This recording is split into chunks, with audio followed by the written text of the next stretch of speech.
জাহাজের নোঙর ফেলে এক বুক অশান্তি নিয়ে দেখতে চেয়েছিলাম স্ট্যাচু অফ লিবার্টি। আমাকে মনে রাখিনি কেউ এসব পচনশীল চিন্তা নিয়ে শিলাবৃষ্টির রাতে মদ্যপ রোমান্টিক কবি।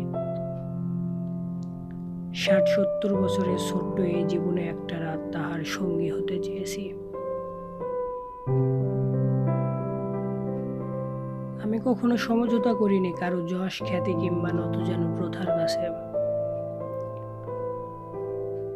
সমঝোতা করিনি আমার পাপের সাথে, যে পাপ আমাকে একদিন সুখী করেছিল।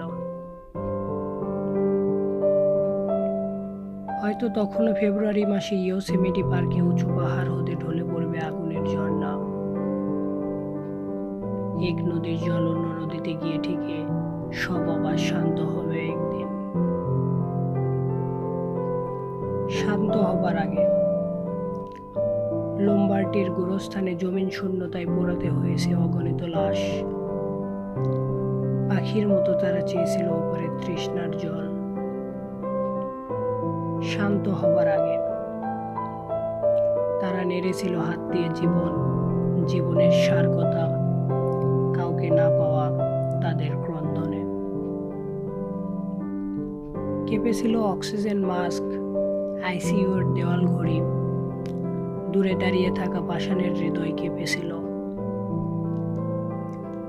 মানুষবিহীন রোমান ক্যাথলিক গির্জায় ভুতুড়ে সম্রাটেরা সিরাপ পান করে দিয়ে গেছেন নতুন এক সভ্যতা।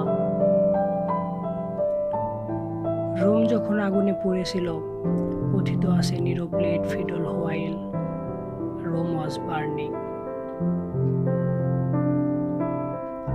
রিভেঞ্জ অফ নেচারের হাত ধরে নিরই হল রোমের প্রথম সম্রাট, যাকে মরতে হয়েছিল আত্মহত্যা করে।